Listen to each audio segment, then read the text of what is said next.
এই নমরুদ বড় বাদশাহ ছিল। সেই নমরুদকে একটা ল্যাংড়া মশা তাকে কি করে দিয়েছে, ধ্বংস করে দিয়েছে। যে ল্যাংড়া মশা নাকের ভিতর থেকে ছিদ্র ঢুকে মাথার মধ্যে 40 দিন পর্যন্ত সে ঘুমাইতে পারে না, খেতে পারে না। তার গোলামকে বলল, যত জুতার বাড়ি মারে, মাথার মধ্যে যত জুতার বাড়ি মারে তার মাথাটা ঠান্ডা থাকে, মাথা কি ঘুরায় না। এভাবে 40 দিন পর্যন্ত সেই নমরুদকে জুতার বাড়ি মেরে মেরে 40 দিন পরে সে মৃত্যুবরণ করেছে। নাউজুবিল্লাহ বলে। এই নমরুদ পৃথিবীর মধ্যে কোন জালেম বাদ জুলুমি করে বাদশাহী করতে পারে নাই। কিছুদিন করলেও আল্লাহ তাদেরকে দিল দিয়েছে, কিন্তু তার অবস্থা হচ্ছে ভয়ানক। গত জুলাই আগস্টের মধ্যে যে ভয়াবহ অবস্থা ছিল, এতদিন পর্যন্ত কত সুন্দর করে বাদশাহী করেছে, হঠাৎ আছে সম্মান। وَتُعِزُّ مَن تَشَاءُ وَتُذِلُّ مَن تَشَاءُ بِيَدِكَ الْخَيْرُ إِنَّكَ عَلَى كُلِّ شَيْءٍ قَدِيرٌ। সকালবেলা বাদশাহ, সন্ধ্যাবেলা ফকির। গর্ব করতে নাই, অহংকার করতে নাই, মানুষকে জুলুম করতে নাই। মানুষকে যদি জুলুম করো তাহলে আল্লাহ তা তো সবকিছু দেখছে। ওয়াল্লাহু আলিমুম বিযাতিস সুদূর। আল্লাহ, আমরা তো গাছের পাতা নড়তে দেখি না? আল্লাহ পাক রব্বুল আলামিন আমাদের কলবের, হৃদয়ের পাতা নড়তে দেখে। সুবহানাল্লাহ। কলবের মধ্যে কি কি পরিকল্পনা করছেন সবকিছু আল্লাহ জানে কি জানে না? জানে। আমি যদিও বা বলি আমি সবাইকে ভালোবাসি, সম্মান করি, কিন্তু মুখে এক কথা, অন্তরের মধ্যে আরেক কথা। আছে কি নাই? সমাজের মধ্যে সব এরকম। সেজন্যে গর্ব অহংকার করতে নাই। আজকে ডান হাতে আছে টাকা, ঘুম থেকে উঠতে উঠতে আমার টাকা শেষ হয়ে যাবে, এটা কখনো পরিকল্পনা করতে পারবো না। সেজন্য সব সময় নিজেকে ছোট মনে করবে। মান তাওয়াযা লিল্লাহি রাফাআহুল্লাহ। যে নিজেকে ছোট মনে করে আল্লাহ তার দরজাকে বুলন্দ করে দেয়। সুবহানাল্লাহ। বলছিলাম আবরার এবং ফুজ্জার। তাহলে সেই যদি একজন ফকির মিসকিন যদি হয়, মৃত্যুর পরে সে বাদশাহ। যদি সে জালেম, দুনিয়ার মধ্যে সে বাদশাহী করেছে, মৃত্যুর পরে সে ফকির।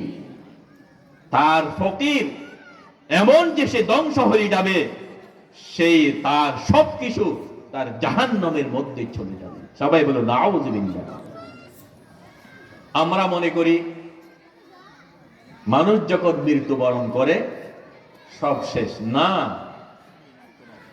মৃত্যুর পরে তখন হচ্ছে শুরু, আরম্ভ। মৃত্যুর পরে সব আপনার আমার আমল নামা আরম্ভ হয়ে গেছে, হিসাব কিতাব শুরু হয়ে যাবে।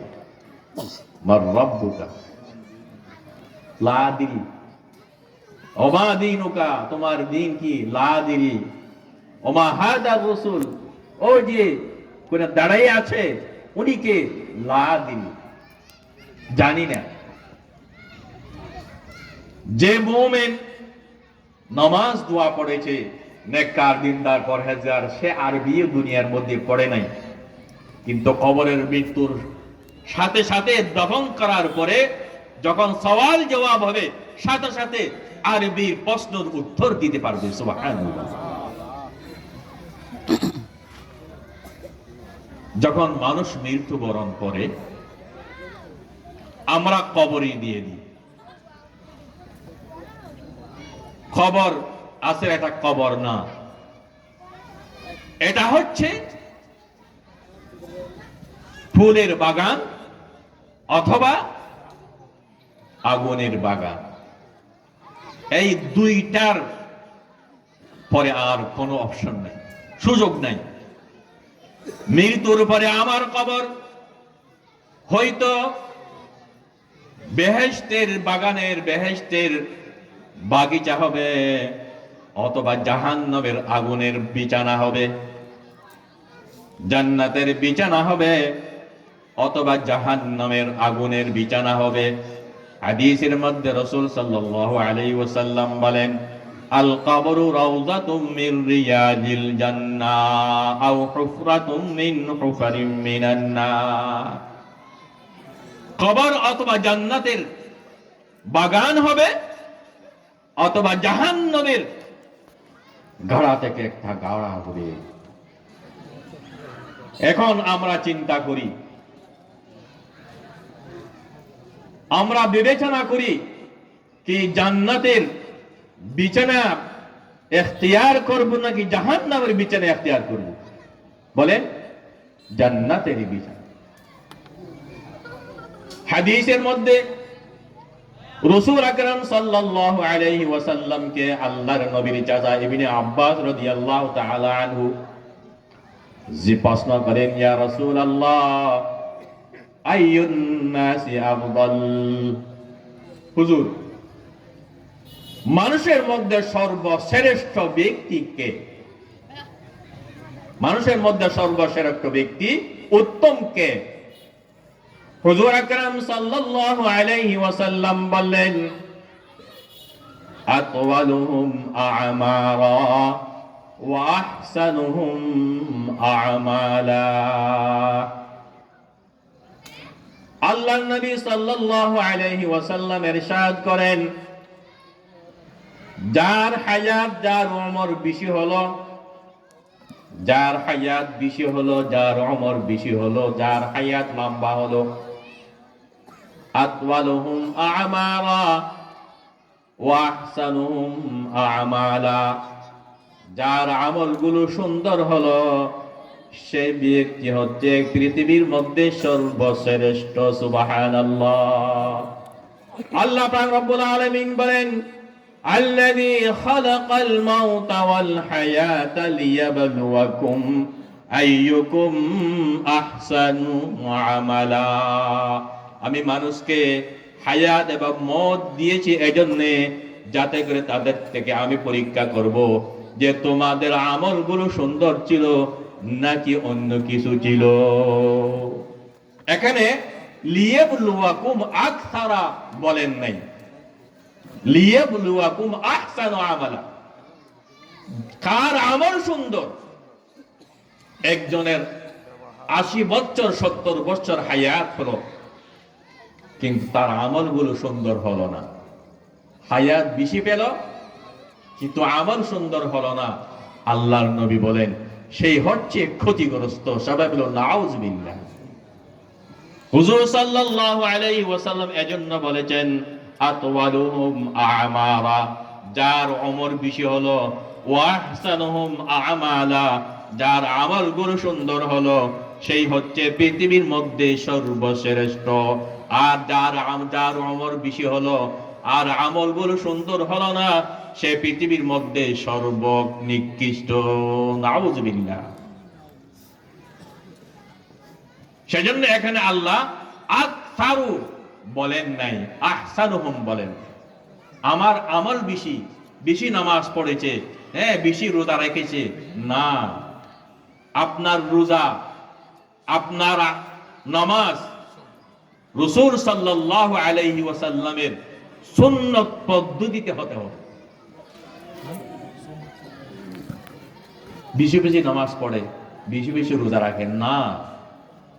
আপনি যদি রোজা রেখেছেন, এশারের সময় যদি ইফতার করলে রোজা হবে? আপনি নামাজ পড়েছেন ঠিক, যদি আল্লাহর নবীর পদ্ধতি, সুন্নতের পদ্ধতি যদি নামাজ না পড়েন, তাহলে আল্লাহ কবুল করবেন না।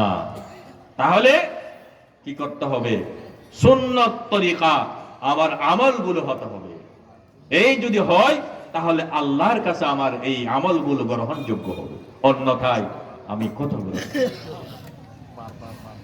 হাদিসের মধ্যে আছে দুইজন বন্ধু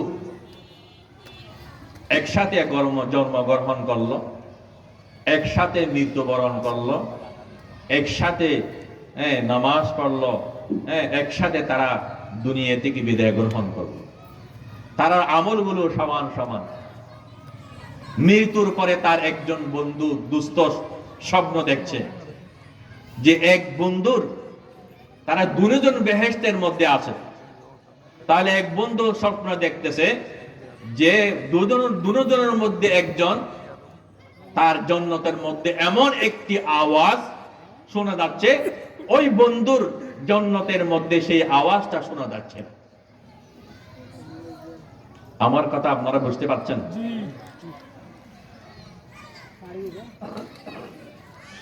আল্লাহ পাক রব্বুল আলামিনের দরবারে সে জান্নাতি ব্যক্তি প্রশ্ন করলেন, ইয়া আল্লাহ, আমার এই বন্ধুর জান্নাতের মধ্যে এমন একটা সুন্দর আওয়াজ আমি পাচ্ছি, আমার জান্নাতের মধ্যে এই আওয়াজটা আমি কেন পাচ্ছি না?